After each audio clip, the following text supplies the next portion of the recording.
안녕하세요. 네, 가나안 땅을 통해서 개시된 전국운동 18번째 강의가 되겠습니다. 여러분 가지고 있는 교재 163페이지, 하나님께서 아브라함에게 약속하신 아들의 의미에 대해서부터 공부하겠습니다. 하나님께서 아브라함에게 주신 그 이삭을 성경에 현실적으로는 씨라고 말합니다. 씨, 곧 자녀에 대한 얘기죠. 하나님께서 아브라함에게 땅과 함께 자손에 대해서 함께 약속을 해 주셨습니다. 성경은 특별히 창세기 12장부터 쭉 보게 되면 여러 가지로 자녀에 대한 내용이 계속해서 줍니다. 그래서 가나안 땅과 그리고 자손, 이 두 가지를 주게 되어져 있죠. 그래서 그쪽에 있는 성경의 여러 곳을 우리 한번 읽어보시고 그 옆에 164페이지 내용을 보게 되면 첫째는 이삭을 비롯해서 육적인 이스라엘을 말하는 것이다. 즉 현실적인 내용을 의미하는 것이다. 이런 뜻입니다. 즉 기업으로 받을 가나안 땅, 여호수아서 21장에서 완성되듯이 육적인 이스라엘, 즉 다른 말로 하면 그때 당시에 이삭의 후손들을 말하게 되겠습니다. 그래서 이삭의 후손인, 그러니까 현실적인 그 세상에 살고 있었던 아브라함의 후손들을 말합니다. 로마서 9장 4절에서 5절에 이 내용을 잘 설명하고 있는데, 그들은 이스라엘 사람이라 그들에게는 양자됨과 영광과 언약들과 율법을 세우신 것과 예배와 약속들이 있고 조상들도 그들의 것이요 육신으로 하면 그리스도가 그들에게서 나셨으니 그는 만물 위에 계셔 세세 찬양을 받으실 하나님이시니라. 아멘. 이렇게 쓰고 있습니다. 이처럼 이삭을 비롯해서 육적인 이스라엘, 이 이스라엘 사람들은 결국은 하나님의 모든 구원받을 백성이 됩니다. 지금은 사실 이스라엘 사람들이 그렇게 예수 믿는 사람이 많지 않습니다. 아마 앞으로도 어느 정도까지는 이스라엘에서 예수 믿는 게 참 힘들 겁니다. 왜 그러냐면 하나님께서는 이스라엘 사람들은 역사의 마지막 순간에 전부 다 구원받을 것을 스가랴서에서 예언하고 있기 때문에 그렇습니다. 그러니까 역사의 마지막 때에 최종적으로 구원 열차를 마지막으로 탈 자들이 있다면 바로 이 사람들이 이스라엘 사람이죠. 그러니까 지금은 세계 속에서 이방인들이 구원받을 시대이기 때다 보니까 온 세계가 더 이스라엘 사람들보다 믿음이 더 좋고 예수도 더 잘 믿게 됩니다. 그러나 이스라엘은 이삭의 육적인 후손이다. 이렇게 말할 수가 있고요. 그 다음에 두 번째는 그의 후손으로 오실 예수 그리스도를 아브라함에게 약속하신 아들의 의미로 우리에게 보여주고 있는 겁니다. 성경은 현실을 얘기하지만 그 속에 하나님의 계시가 숨어 있고 영적인 계시가 들어져 있습니다. 그러므로 갈라디아서 3장 16절에 이 약속들은 아브라함과 그 자손에게 말씀하신 것이다 라고 갈라디아서에서 말씀하고 있어요. 즉 그 자손이 누구냐고 그런다면 바로 갈라디아서 3장 16절에 보면 우리에게 분명하게 말하고 있습니다. 제가 읽어보겠습니다. 이 약속들은 아브라함과 그의 자손에게 말씀하신 것인데 여럿을 가리켜 그 자손들이라고 하지 아니하고 오직 한 사람을 가리켜서 내 자손이라 하셨으니 곧 그리스도라. 이렇게 갈라디아에서는 우리에게 말씀해 주고 있습니다. 쉽게 말해서 예수 그리스도가 곧 아브라함의 자손이다. 이런 뜻이죠. 예수님께서 아브라함의 자신이 주님이 오실 것을 바라보고 기뻐하셨다고 증거하고 있죠. 그러므로 우리가 특별히 요한복음 8장 56절, 58절에 보게 되면 그런 말이 나옵니다. 그러니까 아브라함에게 약속하신 자녀가 현실적으로는 이삭이지만 그의 후손들이었지만 최종적으로는 바로 예수 그리스도이심을 알 수가 있습니다. 사실 아브라함 이후에 모세 시대를 거치면서 아브라함에게 약속된 아들의 실상인 예수 그리스도는 다양한 모습으로 모세 오경을 통해서 계시되고 있지요. 바로 예를 든다면 신명기 18장 15절에 내 하나님 여호와께서 너희 가운데 내 형제 중에서 너를 위하여 나와 같은 선지자 하나를 일으키시리니 너희는 그의 말을 들을지니라. 여기서 예수님이 계시가 되어지고 있습니다. 또 신명기 18장 18절에서 19절에도 역시 마찬가지입니다. 내가 그들의 형제 중에 너와 같은 선지자 하나를 그들을 위하여 일으키고 내 말을 그 입에 두리니 내가 그에게 명령하는 것을 그가 무리에게 다 고하리라. 누구든지 내 이름으로 권하는 말을 듣지 아니하는 자는 내게 벌을 받을 것이요.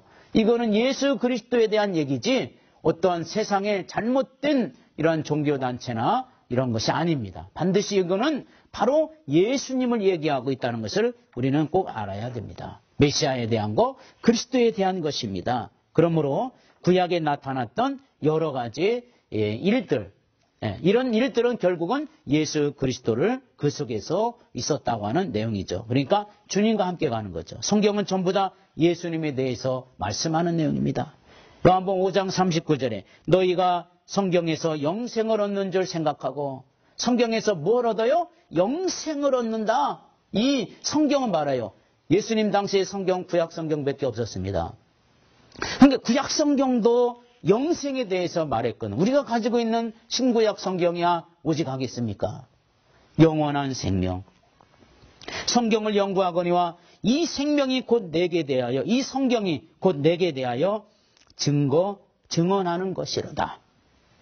그러니까 성경 전체가 누구를 얘기해요? 예수를 얘기하는 거예요. 구약 성경이든 신약 성경이든 구약의 어떤 사건이나 환경이나 모든 부분에 다 예수가 들어있습니다. 이것이 바로 우리에게 말씀해 주시는 분명한 복음이죠. 그 다음에 여러분 가지고 있는 165페이지 세 번째, 그를 통해서 구원받은 모든 영적인 자손들이 바로 아브라함의 후손임을 우리에게 보여주고 있습니다. 로마서 4장 16절에 그러므로 상속자가 되는 그것이 은혜에 속하기 위하여 믿음으로 되나니 이는 그 약속을 그 모든 후손에게 굳게 하려 하심이라. 율법에 속한 자에게 뿐만 아니라 아브라함의 믿음에 속한 자에게도 그러하니 아브라함은 우리 모든 사람의 조상이라. 이처럼 그를 통해서 구원받은 모든 믿음의 영적인 자손, 이게 바로 아브라함의 후손입니다. 그럼 우리도 아브라함의 후손이 되는 거죠. 예수님께서 삭개오가 구원받을 때 예수님 말씀하셨죠? 이 사람도 아브라함의 후손이다. 아브라함의 자손이다. 이처럼 아브라함의 자손은 비단 육적인 이스라엘만 말하는 것이 아니라 바로 오늘 우리에게도 바로 영적인 우리의 믿음의 우리가 후손이 되는 거죠. 그 다음에 세 번째, 아브라함을 통해서 복을 받게 될 땅의 모든 족속, 즉 천하 만민에 대한 의미. 이 말은 어디에 나와 있죠? 창세기 12장 1절로 3절. 특별히 3절에 보면 땅의 모든 족속이 너로 인하여 복을 받을 것이니라. 또 창세기 17장에 보면 아브라함의 이름을 바꿔주는 것도 나오는데 열국의 아비다. 이런 말을 쓰고 있습니다. 또 창세기 18장 17절로 18절 소돔과 고모라 성에 멸망하러 가려고 했던 하나님의 천사가 말한 것이죠. 천하 만민은 그를 인하여 복을 받게 될 것이 아니냐. 이처럼 성경은 아브라함의 얘기를 얘기하면서 언약을 얘기하면서 천하 만민이 복을 받게 된다고 말하고 있는 것을 알 수가 있어요. 즉 아브라함을 통해서 받는 거예요. 하나님께서 아브라함을 부르신 것은 첫째는 아브라함에게 복을 주려고 하시며 둘째는 그를 통해서 땅의 모든 족속, 열국, 천하 만민 이 모두가 다 복을 받게 하려고 하신 것인데 이 같은 내용은 아브라함의 자손들에게도 지금도 계속 전달되고 있음을 알 수가 있습니다. 창세기 26장 2절로 4절에 보면 이삭에게도 마찬가지 너로 인하여 천하 만민에게 복을 받으리라. 너로 인하여 천하 만민이 내 자손을 인하여 천하 만민이 복을 받으리라. 야곱에게도 똑같이 그런 얘기했죠. 이처럼 이런 아브라함에게 말씀하신 내용이 천하 만민이 그를 통해서 복을 받으라고 하신 말씀. 이 말씀은 그의 후손들인 이삭과 야곱에게도 그대로 전달된 것을 볼 수가 있습니다. 그렇다면 그를 통해서 천하 만민이 복을 받게 된다는 그 복이란 뭐냐 이거죠. 우리는 이 말씀 역시 그 해석을 신약에서 볼 수가 있습니다. 갈라디아서 3장 7절로 9절의 말씀 보면 그러므로 믿음으로 말미암은 자들은 아브라함의 자손인 줄을 알지어다. 또 하나님이 이방을 믿음으로 말미암아 의로 정하실 것을 성경이 미리 알고 아브라함에게 복을 전하되 모든 이방인이 너를 말미암아 너로 인하여 복을 받으리라 하였으라. 그러므로 믿음으로 말미암은 자는 믿음이 있는 아브라함과 함께 복을 받느니라. 우리는 이 말씀에서 아주 중요한 사실 하나를 볼 수가 있죠. 하나님께서는 범죄한 인생들을 예수 안에서 그를 믿음으로 구원에 이르게 천국에 동참하도록 하는 계획을 세우셨습니다. 그러므로 아브라함과 그의 자손들을 통해서 천하 만민이 받게 된다는 복은 다름 아닌 예수 안에서 믿음으로 얻게 되는 복이며 이 복을 받는 방법은 받는 모든 범위는 천하 만민, 땅의 모든 족속. 이 부분에 대해서 예수님께서는 마태복음 28장 19절에서 이렇게 얘기하죠. 그러므로 너희는 가서 모든 족속으로 제자를 삼아. 그리고 마가복음 16장 15절에 온 천하에 다니며 만민에게 복음을 전파하라. 이처럼 사도들이 이렇게 많이 설명을 합니다. 천하 만민이 다 그리스도 안에서 살고 전부 다 결국은 아브라함의 자손이 될 것을 말씀하고 있어요. 에베소 3장 4절 6절은 사도 바울은 이렇게 얘기합니다. 예수 안에서 함께 상속자가 되고 예수 안에서 함께 지체가 되고 예수 안에서 약속에 함께 참여하는 자가 됨이라. 모두가 다 예수 안에서 함께. 그래서 우리가 선교하는 겁니다. 천하 만민에게 그래서 복음을 전하는 겁니다.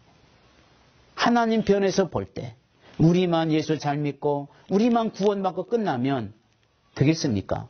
하나님 편에서 볼 때는 우리를 통해서 옆에 나라, 옆에 사람들, 다른 사람들 천하 만민이 다 복을 받기를 원하시는 겁니다. 이게 아버지의 뜻이고 아버지를 기쁘게 해드리려면 우리는 함께 지체되는 역할, 함께 상속자, 후사가 되는 거예요.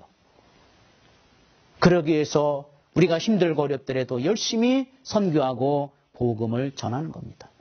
그럼 어떤 일이 벌어질까요? 요한계시록 7장에는 이 이후에 각 나라와 족속과 백성과 방언이 다 하나님 앞에 모여 있습니다. 언어가 다르고 방언도 다르고 각 나라와 족속과 민족의 백성들이 다 거기에 서 있을 때 창세기 15장 7절 현실이 이루어집니다. 내 자손이 이와 같이 많아지리라. 오늘 저와 여러분은 이러한 천하 만민을 위해서 하는 일이 있어야 됩니다.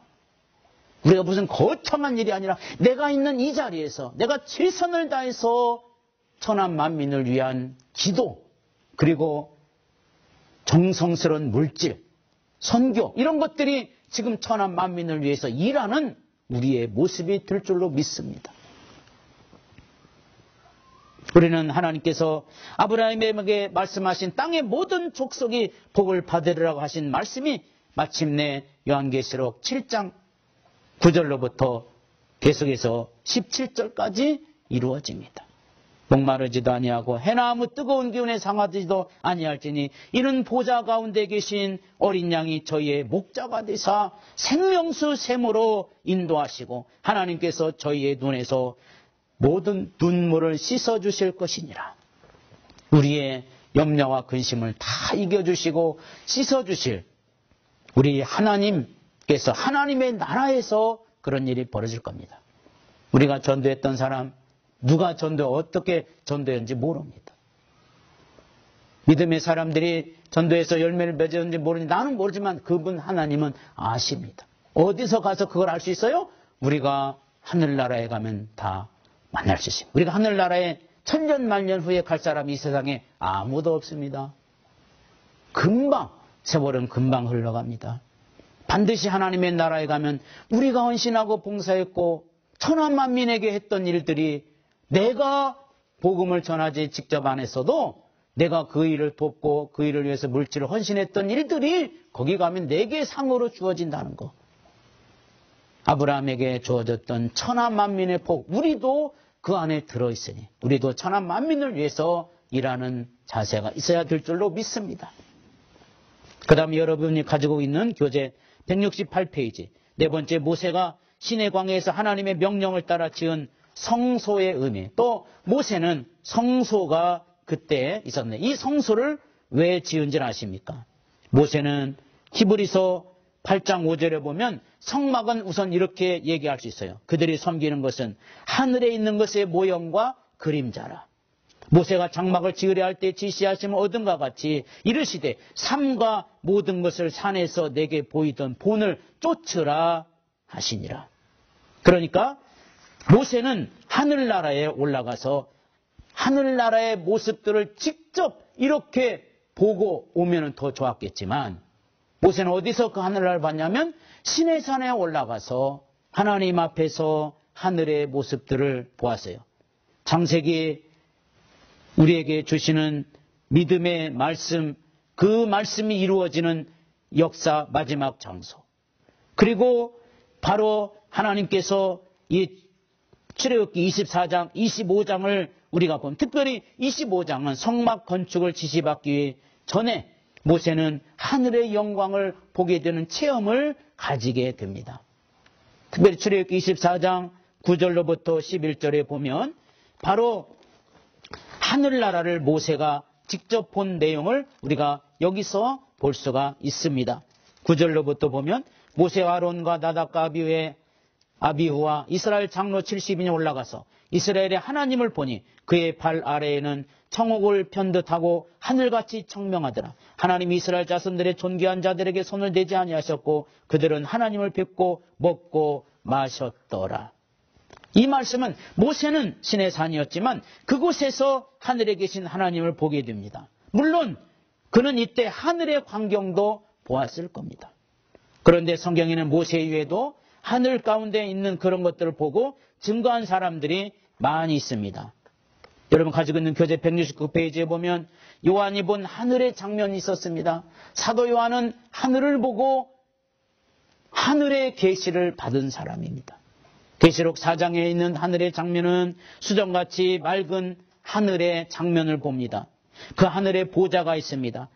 모든 인생의 이 세상 역사의 모든 일들을 주관하는 하늘에 이 땅을 제어하는 제어센터가 하늘에 있는 것을 보았습니다. 그리고 보좌 앞에 7 등불이 켠 것이 있었습니다. 거기는 바로 하나님의 성령께서 있는 곳이었습니다. 우리는 요한계시록 5장이 나타나고 있는 하늘의 장면을 우리가 여기서 볼 수가 있습니다. 그거는 요한계시록 5장 6절에 보면 아주 중요한 내용이 나옵니다. 요한계시록 5장 6절 사도 요한이 본 하늘나라를 좀 보겠습니다. 내가 또 보니 보좌와 내 생물과 장로들 사이에 한 어린 양이 먼저 나옵니다.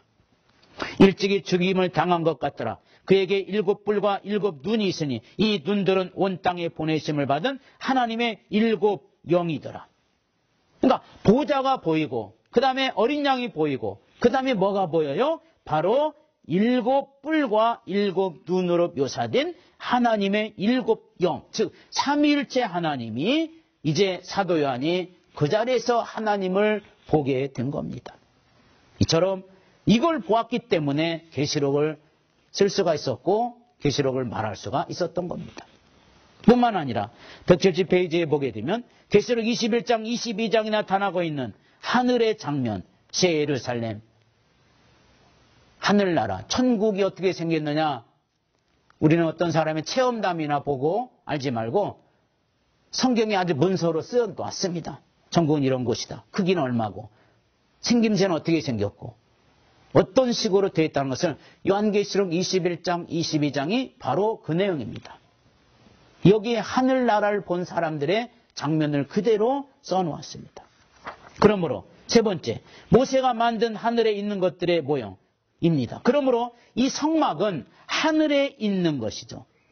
그것을 이 땅에다가 모형으로 만들어 놓은 겁니다. 성막은 그러니까 하늘나라를 모형으로 만들어 놓은 겁니다. 거기에 실제의 하나님의 모습들, 이런 것들을 가지고 보시고 오하고 나서 이 땅에 와가지고는 바로 뭐였습니까? 모형으로 만들어 놓은 거지요. 성부, 성자, 성령, 이 모형.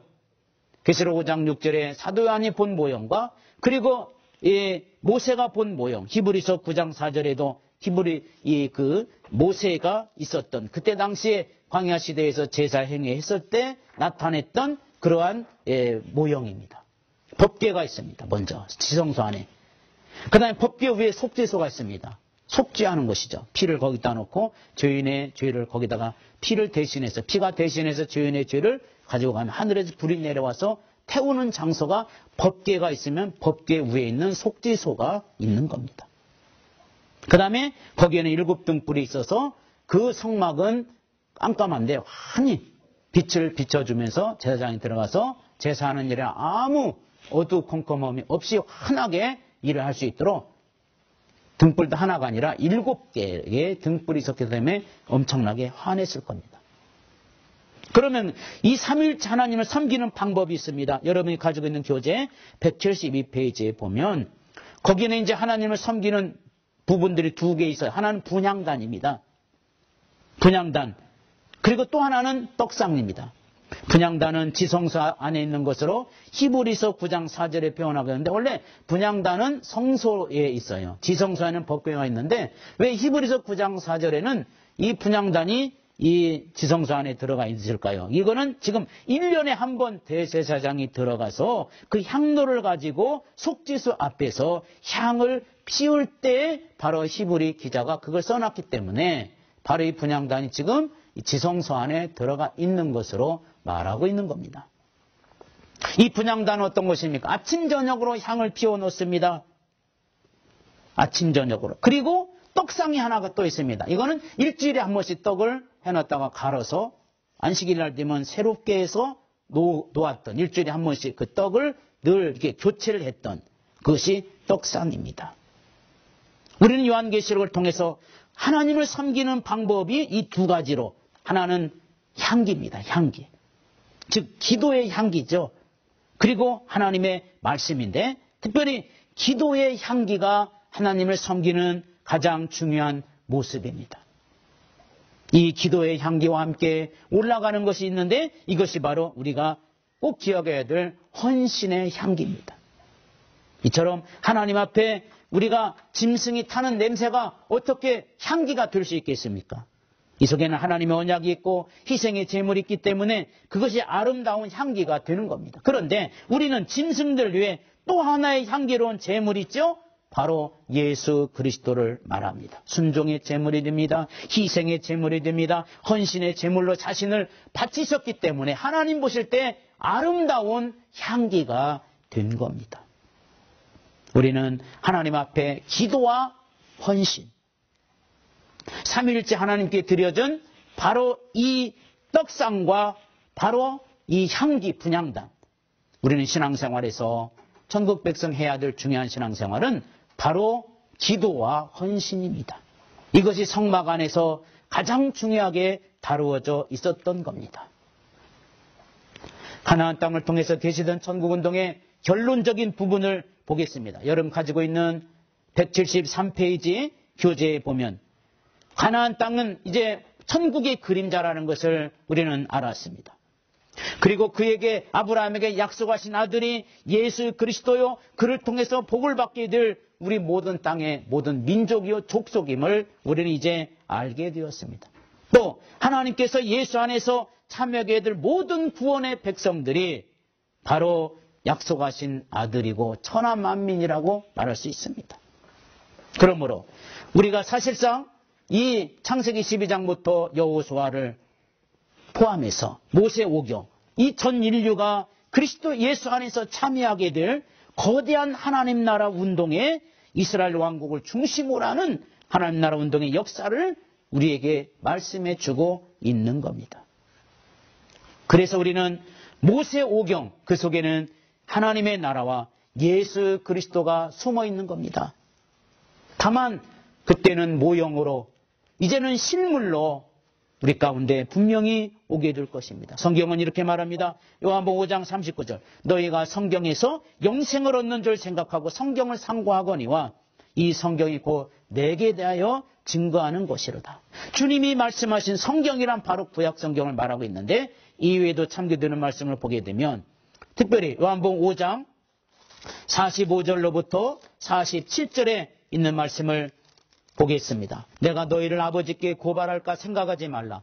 너희를 고발하는 자가 있으니 곧 너희가 바라는 자 모세니라. 모세를 믿었더라면 또 나를 믿었으리니 이는 그가 내게 대하여 기록하였음이라.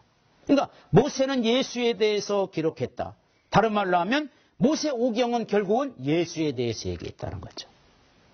예수님이 있는 곳에는 천국이 있는 거예요.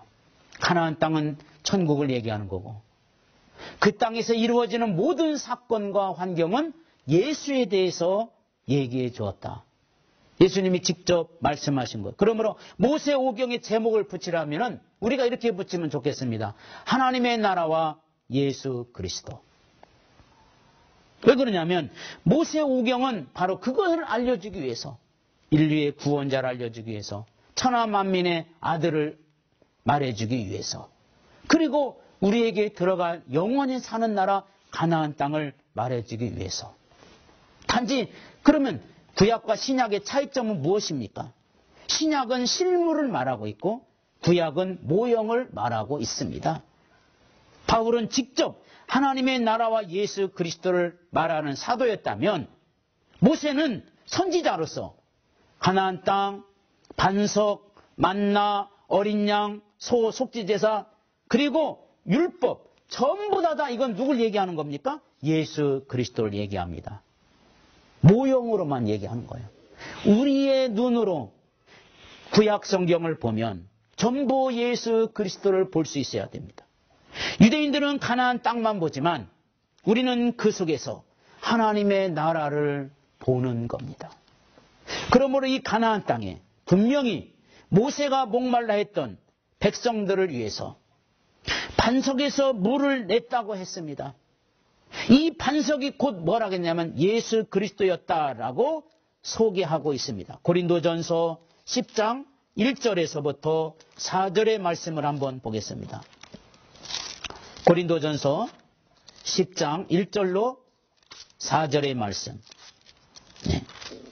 형제들아 나는 너희가 알지 못하기를 원하지 아니하노니 우리 조상들이 다 구름 아래 있고 그 가운데로 지나며 모세에게 속하여 다 구름과 바다에서 세례를 받고 다 같은 신령한 음식을 먹으며 다 같은 신령한 음료를 마셨으며 이는 그들을 따르는 신령한 반석으로부터 마셨으며 그 반석은 곧 그리스도라.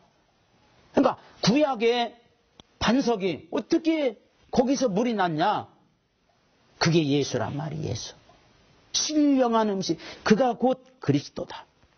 그러니까 거기에 예수님이 있었어요. 뭘로? 모형으로. 예수님은 모형으로 반석으로 있었다는 겁니다. 그래서 분명히 광야 속에서 예수님이 같이 간 거예요. 백성들과 더불어서 같이 갔습니다. 또 그들은 만나를 먹었습니다. 그 만나는 요한복음 6장 31절에 보면 백성들의 조상들로 모세가 광야에서 만나를 주었다고 하면서 예수님 당신에게는 우리에게 무엇을 주겠느냐 이렇게 질문했을 때 예수님은 내가 바로 생명의 떡이다. 그러니까 구약시대에 주었던 그 만나가 백성들을 살려서 생명을 살렸듯이 내가 곧 생명을 살리는 만나. 이게 구약 성경에서 먹은 떡은 예수 그리스도의 모형입니다. 만나는 모형일 뿐이에요. 실물은 예수입니다. 그러니까 광야에서 예수님과 같이 가고 있었던 거예요. 오늘날 예수님과 함께 매일매일 먹고 사는 것처럼 그들이 매일매일 떡과 생수를 먹었고 만나를 먹었던 것은 예수와 함께 있었다고 하는 증거입니다. 그래서 모세는 그리스도를 위하여 고난을 받았고 주님과 같이 갔고 모세는 그분을 위하여 능력을 받을 수가 있었던 겁니다. 가나안 땅은 하나님 나라의 모형이요. 그 땅에 우리 속에서 같이 가셨던 예수님. 언젠가는 주님과 더불어서 영원히 살 가나안 땅을 생각하며 가나안 땅을 통해서 계시된 전국운동의 강의를 모두 마치겠습니다. 감사합니다.